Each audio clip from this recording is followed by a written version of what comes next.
हर जो महासती है मतलब महासती अपने शीयल के लिए मतलब अपने जीवन में कई प्रकार से कष्ट भी आए तो भी यह अपने शीयल में दृढ़ रही। यह सब महासतियों की बात है। अपनी कथा की उसमें चंदन बाला की कथा पूरी हुई। सुरसा चंदन बाला। अब मतलब मनोरमा की कथा।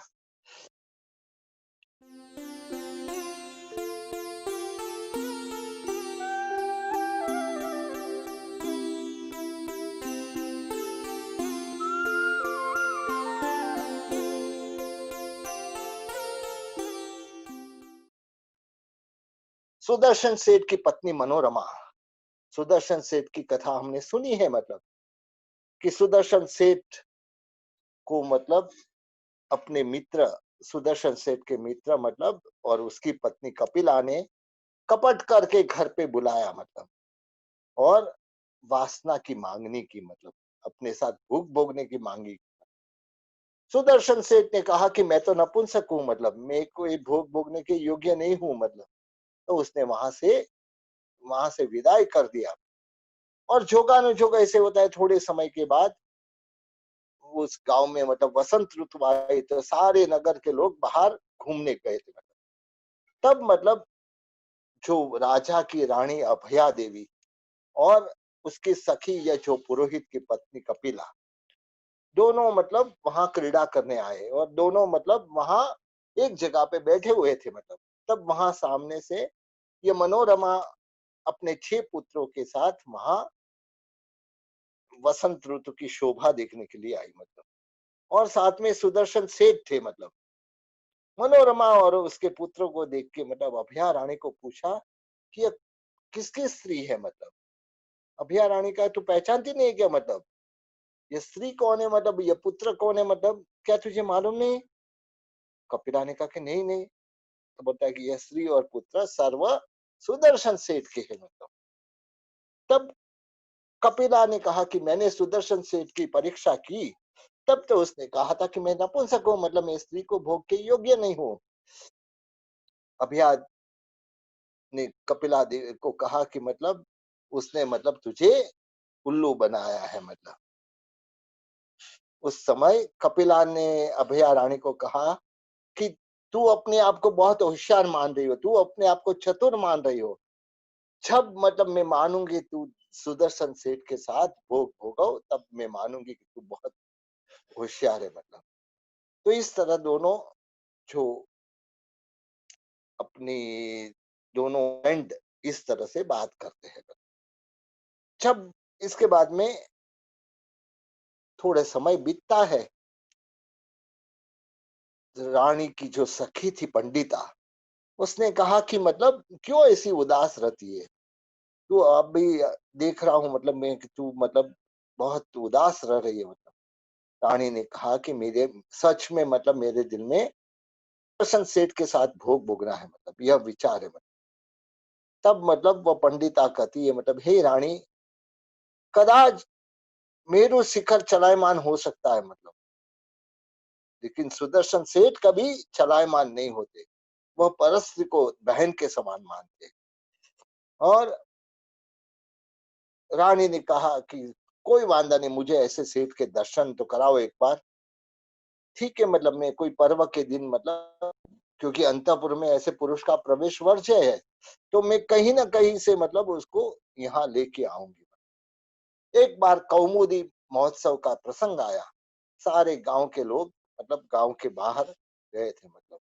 तब यहाँ जो ये रानी अभया रानी और उसकी दासी वो अपना सिर दर्द दे करके मतलब बहाना बना के महल में रहे। और वह दासी ने जाके मतलब एक कोई प्रतिमा जी को लेके गई मतलब और वापस प्रतिमा जी को वहां छोड़ के सुदर्शन सेठ जो उस दिन पौषद में थे मतलब औसत ध्यान में रहे उसको मतलब वहां एक उसमें लेके वापस आई। पंडिता दासी ने मतलब युक्ति करके यक्ष की प्रतिमा को मतलब वहां छोड़ दिया और उसके बदले में सुदर्शन सेठ कोई मतलब जो चौकीदार वगैरह थे मतलब उसको तो कोई फर्क नहीं पड़ा मतलब उसने देखा कि मूर्ति लेके गए थे और मूर्ति वापस आ गई मतलब। अभया रानी ने जैसे ही सुदर्शन सेठ को देखा, मतलब वह भी काम विवल हो गई। मतलब उसने कहा कि हे सुदर्शन, मेरे साथ भोग भोगो। और सेठ तो कौशल ध्यान में थे, मतलब कुछ बोलते नहीं। मतलब जो तू मेरा वचन नहीं मानेगा तो मतलब मैं तुझा तेरा प्राण मतलब ले लूंगी। इतना ध्यान में रखना, मैं मेरा मेरा कहा नहीं माना, मैं राजा की रानी हूँ, मेरा कहा नहीं माना तो तेरा प्राण चले जाएंगे। लेकिन सुदर्शन सेठ कुछ सुना नहीं ऐसे। तभी मतलब रानी ने सोचा, अब मैं क्या करूं, मतलब अब यहाँ सुदर्शन सेठ को मैंने ही मंगाया करके मालूम पड़ गया तो राजा भी गुस्से हो जाएंगे। उसके लिए वह चिल्लाने लगे कि यह देखो, कोई दुष्ट यहाँ आ गया है और मतलब मेरे ऊपर बलात्कार करने आ रहा है। मतलब इस तरह से मतलब जब जोर से चिल्लाना चालू किया, तब वहां जो सैनिक वगैरह थे वह दौड़ के आए और सुदर्शन सेठ को राजा के पास लेके गए। राजा ने भी पूछना चालू किया, लेकिन उसने सोचा कि मतलब मैंने पौषध लिया है, पौषध में कोई भी प्रकार की हिंसा में करूंगा नहीं, कराऊंगा नहीं। मतलब यदि मैं कुछ सच्चा बोल दूंगा कि ये रानी ने मुझे मतलब ऐसे मंगाया था, मतलब यहाँ महल में मतलब रानी की दासी उठा के आई थी, मतलब तो राजा रानी को भी खत्म करवा देंगे या दासी को भी खत्म कर, तो मेरा पौषध व्रत का फायदा क्या है। मतलब तो इसके लिए मतलब सुदर्शन सेठ मौन रहते। मतलब जब मौन होते तब मतलब से मान लिया राजा ने कि मतलब ये गुनेगार है, क्योंकि गुनेगार ही मौन रहता है। मतलब जो यदि गुनाह नहीं किया तो वह तो बोलेगा कि भाई मैंने कहाँ गुनाह किया है। राजा ने तो सीधा उसको सूली पे चढ़ाने के लिए हुक्म कर दिया। राज आज्ञा से सेवक भी गांव में मतलब सुदर्शन सेठ को घुमा के श्मशान भूमि पे लेके गए। यहाँ मनोरमा जो उसकी पत्नी थी, कितना पति के पर विश्वास होगा। मतलब मन से विचार करती है, मतलब मेरे पति कभी भी ऐसा कर ही नहीं सकते। मतलब दृढ़ता पूर्वक उसको खात्री थी। मतलब और सील परायण ऐसी मनोरमा मन में विचार करे, मेरे भरतार पर तो यह विघ्न आया, मेरे पति पर यह विघ्न आया है, उसका नाश जब होगा मतलब तभी मैं कौशक पारूंगी, तब तक मैं कौशक ध्यान में रहूंगी। तो ऐसे मतलब सुदर्शन सेठ को जो अपने पतिव्रता स्त्री मिली थी, और सुदर्शन सेठ भी एक पत्नी में अखंड धर्म का पालन कर रहे थे। मतलब तो मनोरमा ने जब कौशक ध्यान किया, मतलब सेठ वहां सूली पर लेके तो गए, लेकिन एक बार चढ़ाए सेठ को मतलब सूली टूट गई, दूसरी बार तीसरी बार ऐसे होता है, और जब चौथी बार चढ़ाने गए तो सूली की जगह सूली का सिंहासन हो गया। शासन देवता ने सहाय की, मतलब और सूली के बदले में सिंहासन हो गया। यह सुन के मतलब राजा भी वहां आ गया। मतलब सृष्टि को सिंहासन पर बैठे देख वह राजा भी चमत्कारिक हो गया। शासन देवी ने कहा कि यह सुदर्शन सेठ को जो भी मतलब बुरा चिंतवन करेगा, मतलब उसका प्राण चले जाएंगे। ये तो महाशीलवंत है, ये तो महान महापुरुष है। मतलब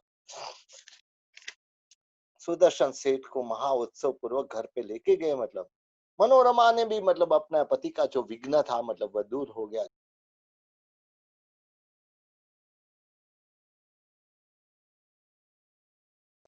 दोनों पति पत्नी वैराग्य पाके संयम ग्रहण करके केवल ज्ञान प्राप्त करके और शील व्रत के प्रभाव से मतलब आगे के भाव में मोक्षगामी हो गए। तो यहाँ मनोरमा की कथा पूरी होती है।